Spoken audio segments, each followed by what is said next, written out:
Chapter 5. I entered Paddy Smith's room at 2:30 in the morning on January the 9th, 1947.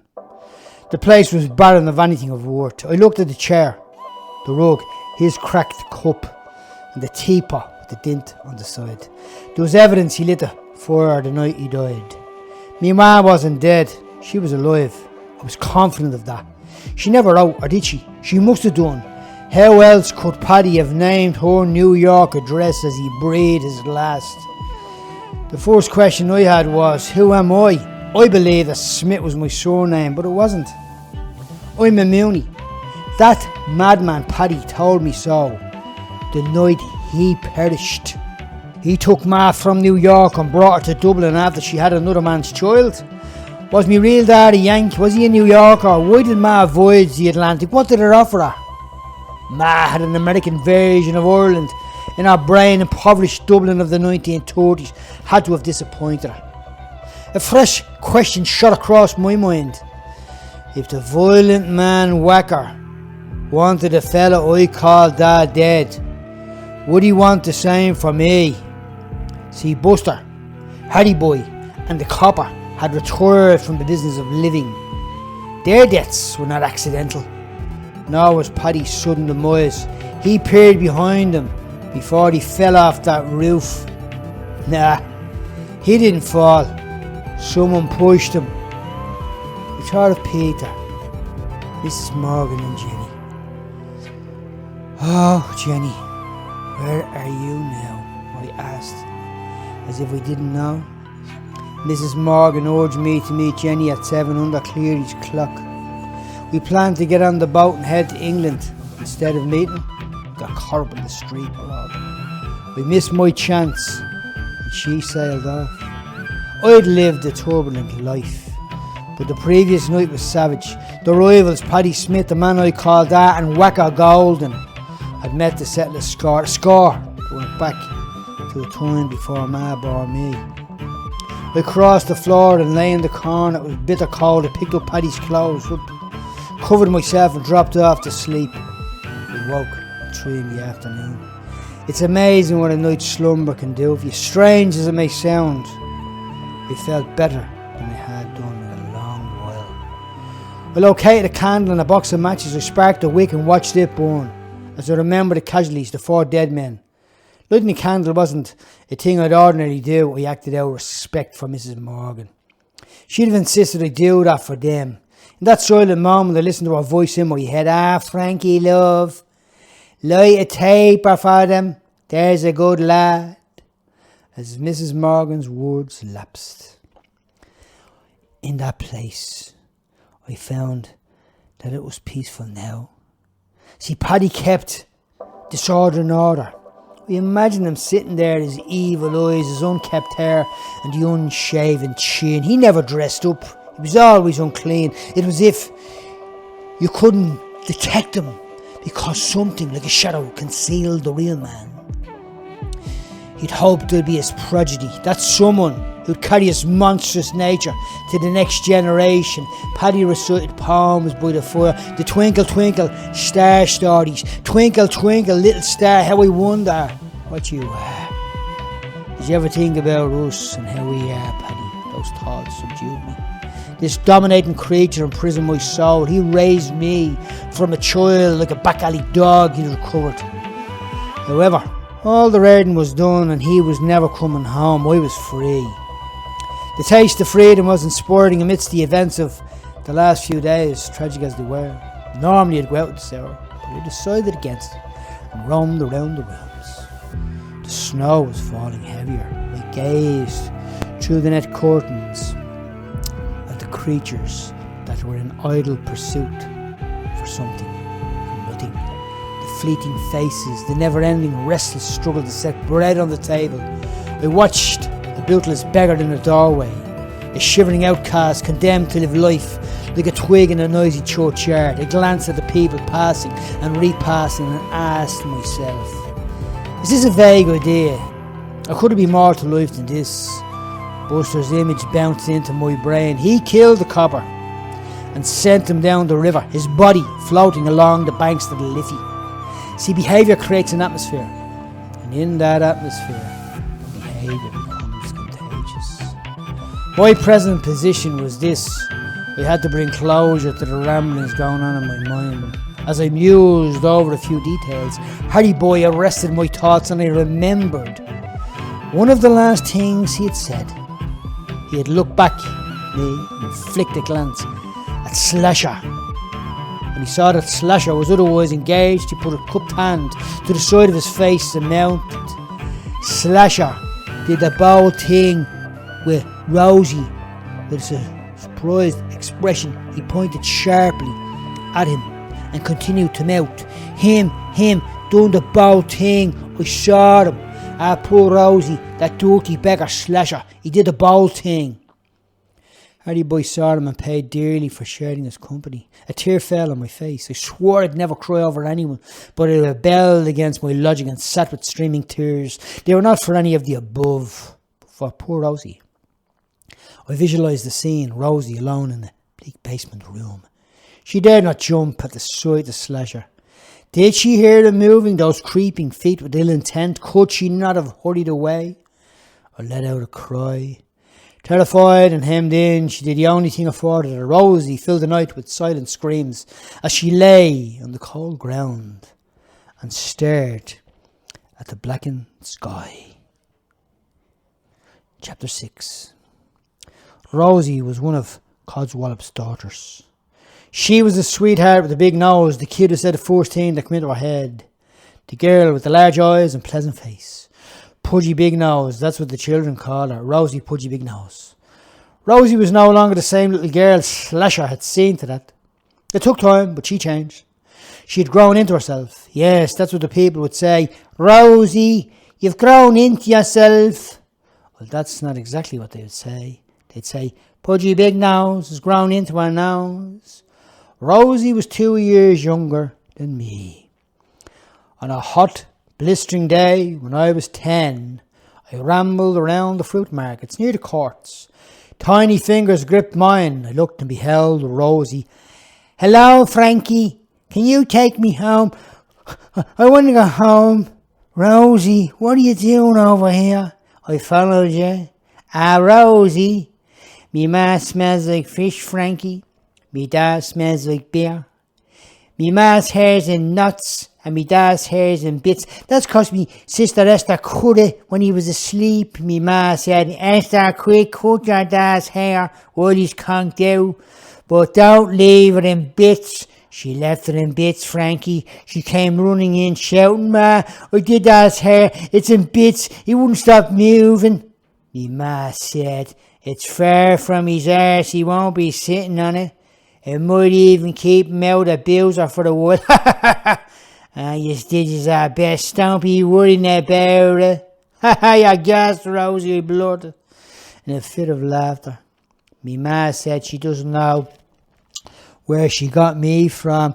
Neither do I said, rubbing the top of her head. I saw your dad this morning. That's a right hair ball that Cuddy's got there. We laughed. Me dad says I come from the moon. Pudgy Big Nose comes from the moon. Do you like the moon, Frankie? Yeah, I do, Rosie. Me too. That day, Rosie and I wandered from Smithfield to Christchurch and over to Little Jerusalem. The pace in which we travelled was a sleepy saunter. Some houses around the south circle of the road had red brick facades, wrought iron railings and fire escapes. We wandered around Camden Street and saw guys using push carts, small shops advertising bargains, and a great many Jewish men with big hats and long beards. The place smelled of baked bread and cooked fish. We took turns and peeked through a letterbox and watched a dressmaker working with fabrics in the hall. It fascinated Rosie. She spotted beds against the inside of a window and bright coloured dresses drying in the sun. Wow, Frankie, look at the colours. I love them, I do, Frankie. She clapped her hands and jumped up and down. Joy, excitement and hope exploded from her childish face. There was something in her. It was an artistic gift. I glanced over my shoulder at a bakery. I watched a man lift cakes from a window. Taking her hand, we ran across the street and stared at the cakes. The man saw us. He was Jewish. He came to the door. Have you ever eaten rye bread? It is wonderful. put his fingers to his lips and blew them out. Wonderful, he repeated. Now, if you wish to taste, you have to have the nickel on the dime and the pennies on the dollar. We don't have a penny or a dollar, I said. This expression means paying less for full value. So let me show you kindness. Have you seen kindness? We both nodded. He went inside.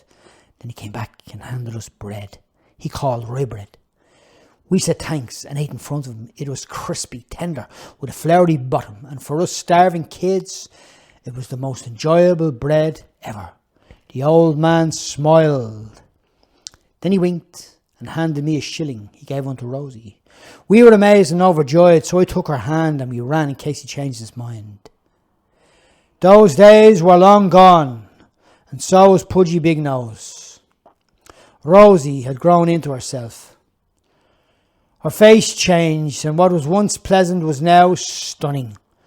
Overnight she went from pudgy to voluptuous. Slasher had taken full advantage of her, leaving the sad, innocent kid in the basement room. Slasher was standing outside my door when I opened it to leave. He never knocked, cried or yelled, but stood with his paws in his pockets leaning against the door frame. He was forever blowing his hair off his brow and flicking his loose strands back with his hand. He performed this action as I closed the door. What are you looking for, Slasher? Whacker. What do you mean, whacker? I trudged down the steps. He lagged to the rear. He'd fancy a cha. A cha? I turned and lifted my fists and echoed, a cha? Nah, this is different. I turned away again and walked on, my gaze fixed on the road ahead, but my feet shifted as his words chased me along the road. So is he in the house? Yeah. Whacker's either in or he's out. When he's in, he's in. And when he's out, he's out. You haven't got a pen, have you? I spat. For what? We need to write that down. I'd hate to get that mixed up. What? Nothing, forget it. Slasher took off his jacket. He flung it on the ground and kicked it. Yes, he kicked his jacket. After showing little respect for his own belongings, he hit a passer-by. Then he knocked the man's hat off. What followed was a headbutt. Next he slapped the man's face. The man jogged on, shouting, "You're too good for that lowlife, Frankie." He blessed himself 3 times and added, "Me thoughts are with you there." Mal saved records. She claimed your papers that were for me. I never saw them. She termed them the manuscripts. I told Slasher about them years back. The thought darted through my brain quicker than a car running a red light. I picked up the pace. Slasher was fresh on my heels. "Are you coming or what? Whacker's waiting." "Now? Yeah. I've things to do." "Like what? Things? What things?" He did that blowing and flicking thing with his hair. Our eyes scanned each other. I pointed my finger into his rib cage. "Slasher, are you up to something or what?" "Up to something? What do you mean, up to something?" My eyes darted to the ground and then back to him again. "I don't know, but I've got this feeling." "Feeling? What feeling?" He drew a cigarette out of a crushed box. He blew and flicked his hair and lit the smoke, expecting an answer. I had 2 lethal combinations going on in my brain. 2. Slasher standing there, looking at me, staring at me, wondering, fixing his thoughts, trying to examine, trying to understand what it was I was thinking. "What feeling?" he repeated again. I knew his sly intellect was trying hard to read my thoughts. He was, as we say, a wild bloke. He was ahead of me in the game, or other way of saying it was, he was more cunning. He repeated the same action, hurling shrewd glances at everything around him. His mood sent warning bells off in my head. While we accompanied ourselves in sharing glances, I fixed my understanding to one basic explanation as to his uneasiness, his fear of Codswallop, Rosie's father. This sudden illumination brought me peace. I noticed he became hyper with every single normal sound of the day. Shoes on the pavement, a woman brushing the snow, the ringing sound of kids rolling a bike wheel. Chapter 7. As I walked with Slasher, the thoughts of the night before came back to me. In my mind's eye, I could see Paddy Smith on the roof, spurred by hay. Those steps he took led to his death. I remember his song. I wanted to sing it. The tune was now silent. His voice was no longer heard. The conversation Rosie and I had earlier that day popped into my head. "Hold on, Frankie," she called as I hurried on. "Frankie, me ma said I need to get me own place." "Your own place?" "Yeah, me own place. That's what me ma says. You have your own place too." "Well, you sort of have." "Do you like ice cream, Frankie?" "I like ice cream." "Oh look, there's Mary. See you later, Frankie." And off she ran, and I watched her disappear among the crowds. A lad broke in across my thoughts with this passing remark. "Here, Slasher, where's me cash? Hope you didn't waste it already." The youngster's name was Bungalow. He had a shaven head. His tilted cap concealed the right side of his face. He was short, sturdy legs and a solid chest. Slasher looked to the ground. "So you never made a penny out of a Bungalow?" I fired in, pretending Slasher let me in on the drama. "Not yet. I helped Slasher last night. We took the bag lady's money," he melted. Well, busy lad, Slasher. Dashing around with Daisy, fighting the fight, and you find the occasion to loot an old one. "I did nothing." "You never do. So how much did you get?" "The lot. He got the lot. So where's me payment?" Bungalow said. Slasher raised his fist and held it in the air. "Be off with you, Bungalow. Be off with you." "Be off with me? Is that right, Slasher?" Bungalow thrust his hands into his pockets and walked backwards. "You're a sly one, and sly ones get what sly ones get," he screeched. Slasher was displeased at the sound of Bungalow's voice and the volume at which he used it. On another day, he'd have passed Slasher's secret from neighbour to street seller, but the bad weather had emptied the street of its traffic, and nobody heard a word. In the middle of the boys' conversation, Paddy jumped into my head again. I saw him. Paddy had pulled the horse from the boys and tried to flee. Whacker dragged him to the ground. Whacker got the better of him, punching him into a bloody pulp. Daisy yanked me back, slicing the throat of another man. The man placed his hand on the wound with the most fearful expression I'd ever seen. It was a flesh wound. Daisy hadn't got the right leverage. He ran screaming, the Slasher fella running around, caught up in a battle, and yet he timed to kill an owl one. Because that's how they found her, dead in her chair, her eyes opened, and no one there. No lord, nor lady, nor beggar, nor priest. Who knows what ran through her mind? Did prayers of the faithful fall from her lips, the lips that were now closed forever? I felt it was my duty to keep my gob shut. Not forever, just for now. Mary's lifeless. Her hidden wealth she'd earned from begging, gone with a fright, a panic that killed her. She perished from old age, they said, on that cold and dreary night. "So you're coming? You can't leave Whacker waiting." I watched him walk on. "Did you snatch a few winks, Slasher? Did you stay awake all night? Did you spark that cigarette and kindle that fire? Do you need help of the clock to tell you the time as you sat there hour by hour waiting for daybreak? Come on, are you right?" His eyes darted at me. The invite perplexed me. Did he realise what he was asking of me? The guy I called Dad was dead. Whacker didn't push him off that roof, but he might as well have done. Slasher never said, "How are you, Frankie? Are you all right? Just came around to see if you're okay." There was no display of mourning. His expression burned with anger. I delayed giving him an answer. Whatever the reason, he seemed to be in a hurry to get me to go wherever it was he wanted to take me. He said Whacker was looking for me. Well, that's what he said. I checked myself as Bungalow's words danced in my head like a tune. "Slasher, you're a sly one, and sly ones get what sly ones get. So you got the bag lady's money. I'll be having a deep chat with Bungalow later." Slasher's eyes widened as his face came forward, displaying an expression that said, "Are you right or what?" I looked at his piercing eyes, deadly in the uncanny light, his hair dangling along his jawline. He opened his mouth and then scratched his bottom lip with his teeth. We were distant, and yet we stood toe to toe. We were similar and altogether different, alike, never equal.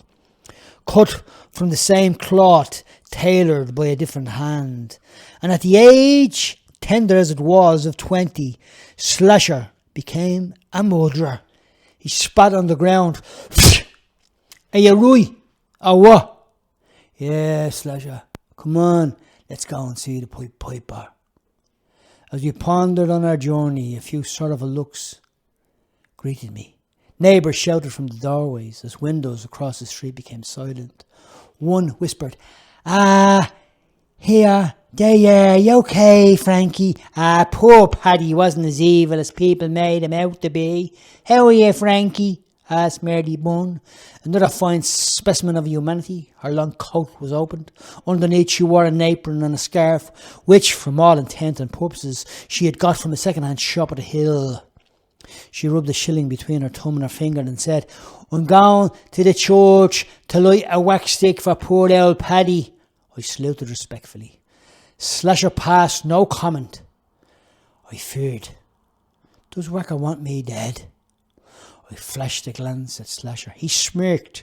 We walked. I worried as I kept a lookout for a slap on the back, a bang of a hammer, or a sharp blade cutting my throat.